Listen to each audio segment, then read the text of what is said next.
We thought you were going to do a wheelie there for a second.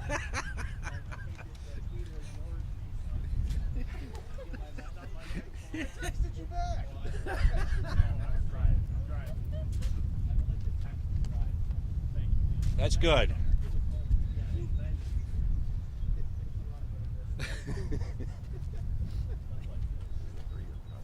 Yeah, it's the first of 3 phases, and then she'll do phase 2, crunch to stress, and then the final phase. I didn't have to think any of you were going to be in the lab for here. It's about 4 for all 3. This is 1.7 for the first phase.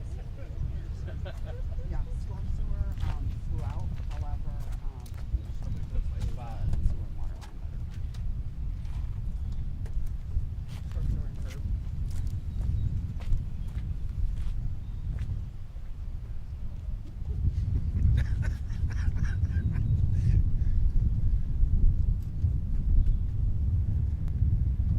All right. So, you'll give me the thumbs up when you're ready. You can have a white up there, wouldn't you? Yeah, I taped it down.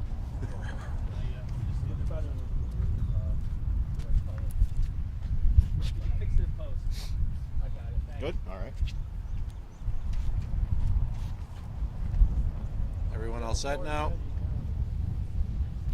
All righty.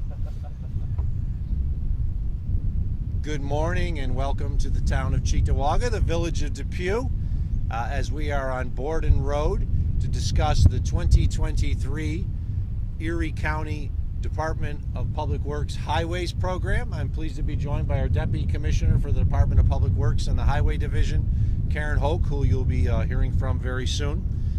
We've started our highway program.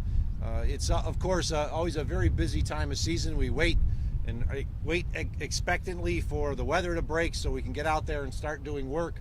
And we need to do some work this year. There's no doubt about it. Last year was a tough year on the roads because of the issues associated with the temperature changes, the warm temperatures, the cooler temperatures. But we have a really big program scheduled for this year across Erie County's roads. In fact, in total, there is a $49.6 million investment that will be done this year among over 113 miles of county roads. Erie County owns approximately 1,200 centerline miles of roads. That's more roads than the states of Delaware, Rhode Island, and Hawaii each have individually, and that's a lot of roads that we have to maintain on an annual basis. And we try to do about 10% of the roads annually, and this year we're doing a little less than 10%, as we are doing 113 miles out of 1,200 miles that we have. And it runs the gamut.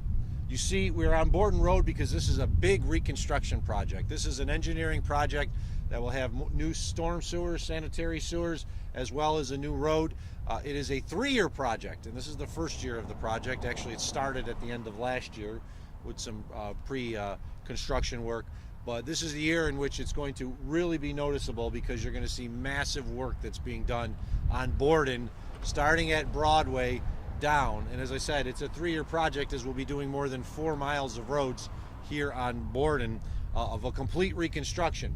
And when we talk about complete reconstruction, we're talking about not just taking the top layer of the road off and putting new blacktop down. We're talking about reconstructing everything all the way down to the sewers. Because what we're finding out is many of the projects that were done 50, 60 years ago, the storm sewers, the sanitary sewers, are reaching their lifespan. And that's why we have to go in and do these massive projects. So you will see other major reconstruction projects across the county, like Kenmore Avenue in the town of Tonawanda, Vermont Street in the town of Holland, Back Creek Road in Collins. It's been a bone of contention, and we're able to finally, through an agreement with one of the owners, get in there and reconstruct Back Creek Road. Trevitt Road in Concord, been closed for some time due to some issues, and we were able to now finally get in there and do Trevitt Road. Finishing up parts of East and West Road, which had massive reconstruction in the last few years, as well as other work that will be progressing on major reconstruction projects across the county. We have lots of mill and overlay projects scheduled. Lancaster, Sardinia, Amherst, Grand Island, West Seneca, Cheektowaga, Lackawanna, Eden, Boston, they will all see mill and overlay projects. And then there's the cold cycle and top course treatment projects, which are a kind of a newer one we started doing in the last few years and realized they're very beneficial for roads that don't need a complete mill and overlay but do need to actually have some work done on them. And you'll see those in Colvin, Holland, Wales, Lancaster, Sardinia, Collins, Concord, Hamburg, Boston. And then, of course, earlier this year in the 2023 budget, Erie County provided the city of Buffalo $3 million on the urban initiatives, which is to be used for infrastructure and roads in the city of Buffalo. So there'll be $3 million that will be going to the Buffalo Public Works Department to do roads in the city of Buffalo. We have a great team in the Department of Public Works and the Highway Division. Of course, they're the ones that are responsible for snow removal in the winter, and during the summer and the spring, as we are today, they're out there constructing roads. So it's my pleasure to introduce our Deputy Commissioner, Karen Hogue, to talk a little bit more about the programs this year. Karen? Good morning, thank you. As the county executive mentioned, we have another big year for road and infrastructure improvements. You're going to see our crews all around the county, our contractors, our maintenance crews, and they're going to be hard at work to improve our roads and improve our bridges. I ask that everybody is aware and minds for a safe work zone. The men and women of Department of Public Works want to get home safe at night, so just be mindful of signs, traffic patterns, and pay attention to flaggers. Our department also continues with our maintenance work and is working on addressing issues across the county, filling potholes, making sure that everything's taken care of. So we just ask for your cooperation and patience as you're moving through the work zones so we can accomplish everything this year. Thank you. Thank you, Karen. The Department of Public Works social media pages are excellent at getting information out. The Facebook page, the Twitter page. So if you're wondering what roads are under construction any one day, you can go to the Department of Public Works Facebook and Twitter page, and they have their In the Works posts to talk about exactly what's being done that day. They publish it in the morning so that you know before you head out. Always check that page to find out what's going on. It's Buffalo and Erie County. We have tough winters. We had a really tough winter this last one. While we didn't have many days of snow, of course, we had some tremendous days of snow, and that constant freeze-thaw had an impact on our roads, so we're getting back out there with a $50 million plan this year.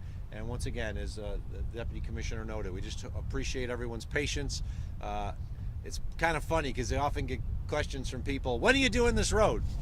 And then when we start doing it, the first question I get is, when are you finishing it? Because it's slowing down my traffic.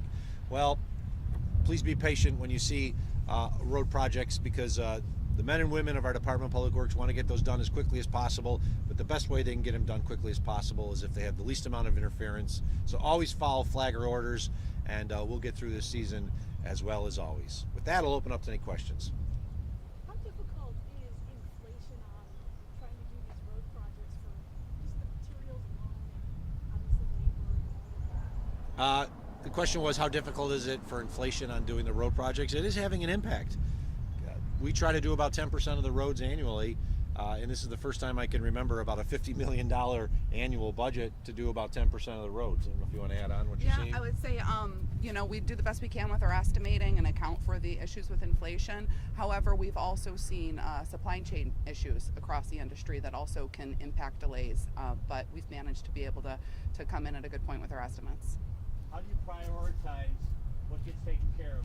Maybe one more traffic or the road? That's a great question. So we rely on the district engineers and the members across the districts in Erie County who drive the roads every day and work on them. But we also rely on the GBNRTC road score. So we use the road score that is done every 2 years to evaluate what the condition of road is. And then we also factor in the traffic counts. So that is how we select our candidates that we put forward for the road program based on need and what's in the best interest to keep the traveling public safe. The average person is going to say, in Congress they passed this major infrastructure act, and I realize that's got to filter through the state, so it hasn't come down maybe yet, or has it? What would you say to those people that are going to say, oh, we expected all this work to be being done all over the place? Well, the bipartisan infrastructure law was a 5-year bill. So there was a lot of money in it, but it was to be spread out over 5 years. And the first tranche of money to be received by the states will be received this year, which means we won't really receive it until next year. So for most people who are expecting like wow, they did this multi-billion-dollar infrastructure bill. That is over 5 years. So what's nice about that is there's going to be continual money coming in. It's just not one big chunk of money. And then a lot of that is also projects that are not just the traditional road projects, like major bridge projects, because a lot of the money that we spend for bridge projects, often 75% of that comes from the federal government. There's more money available for that, which means in the upcoming years there'll be more money available for these very expensive bridge projects. Road projects are expensive. Bridge projects are very expensive. I mean, a small bridge that's no more than 30 feet can be up to $2 million to replace.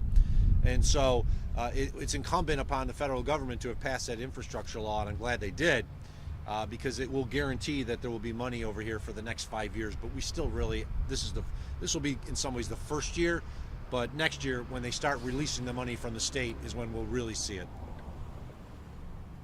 Any other questions? And just go ahead. I was just going to say about the construction.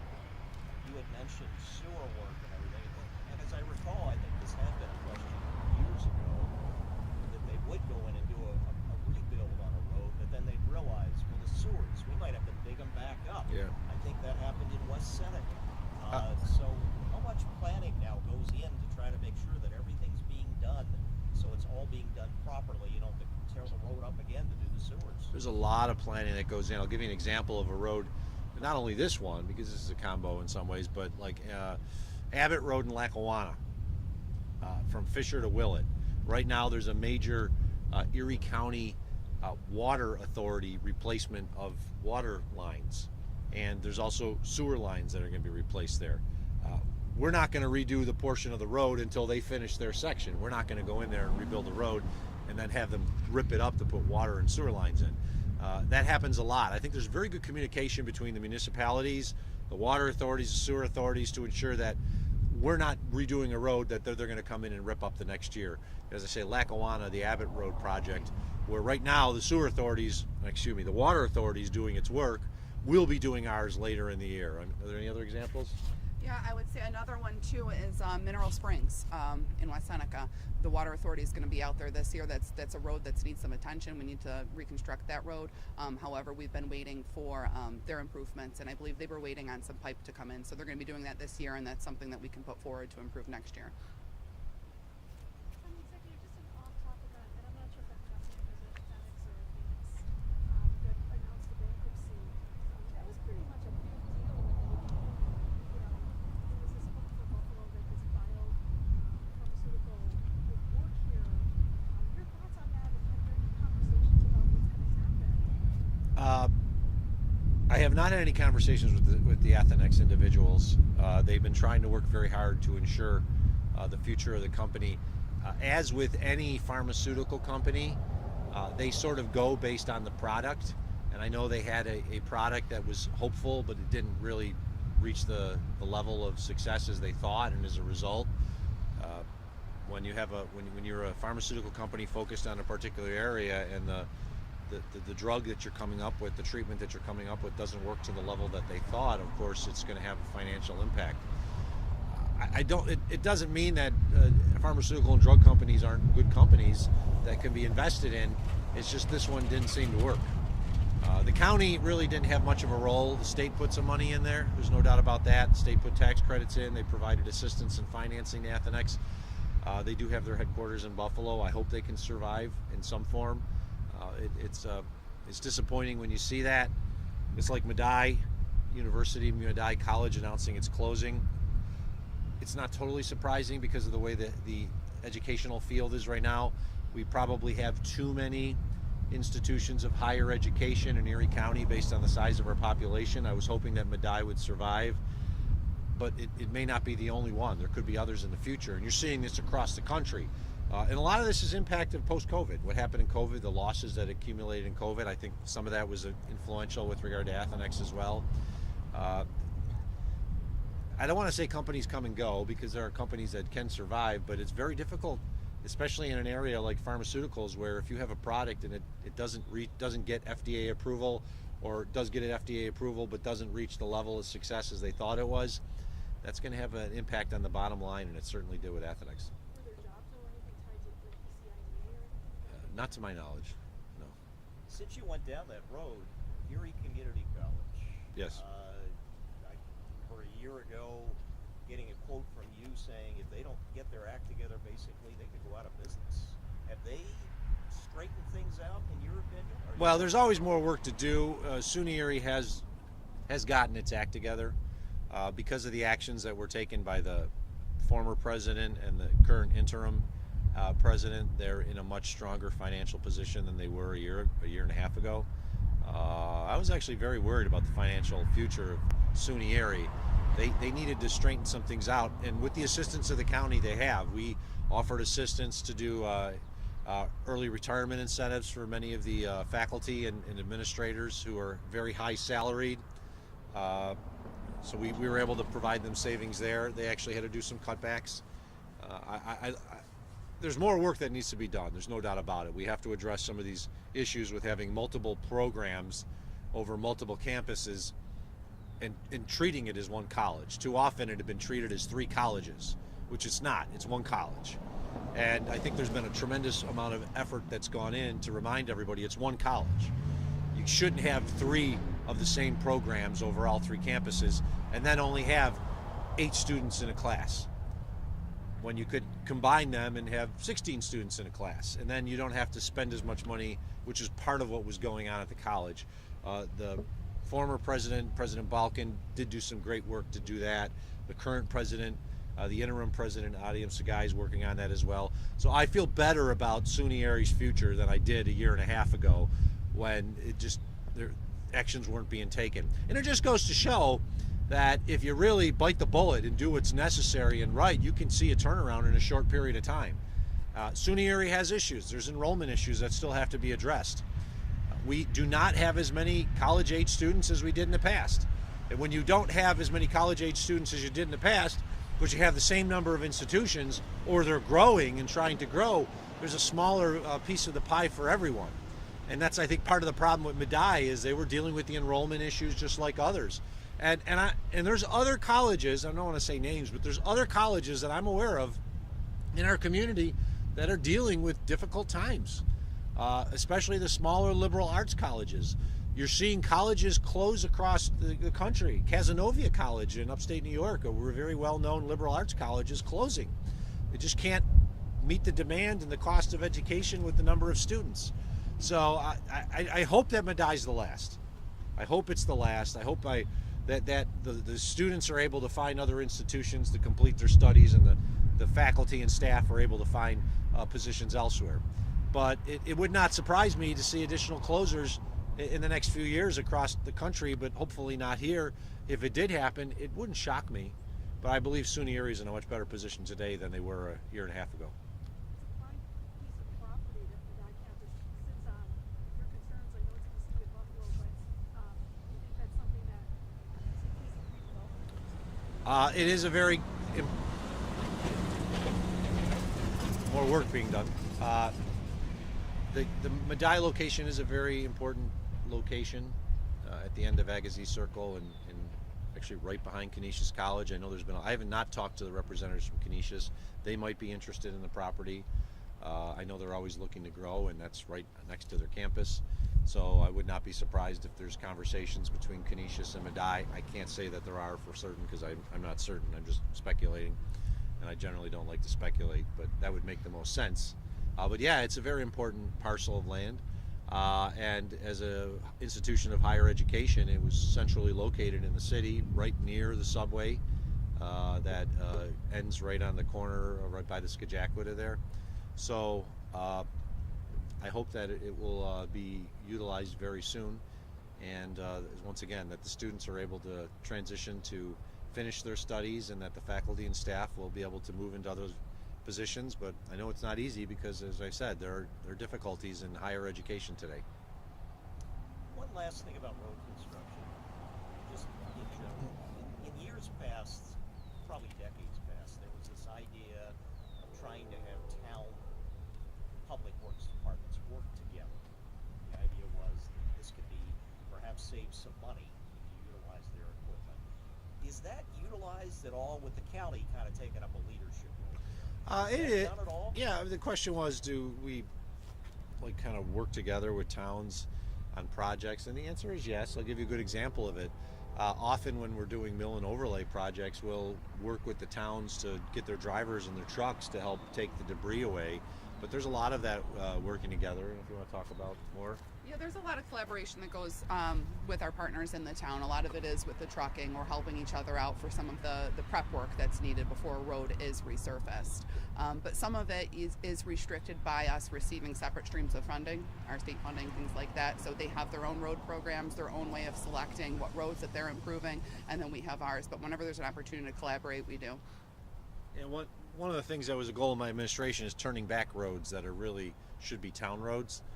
And we've done quite a number of those. And a good example, one of the roads on here is Vermont Street in Holland. And the goal is to turn back Vermont Street to the town of Holland so that they can control it in the future. So we're doing the work to make it a nice road now, and then eventually we turn it over, and then the town of Holland's responsible for a road that's wholly within the town.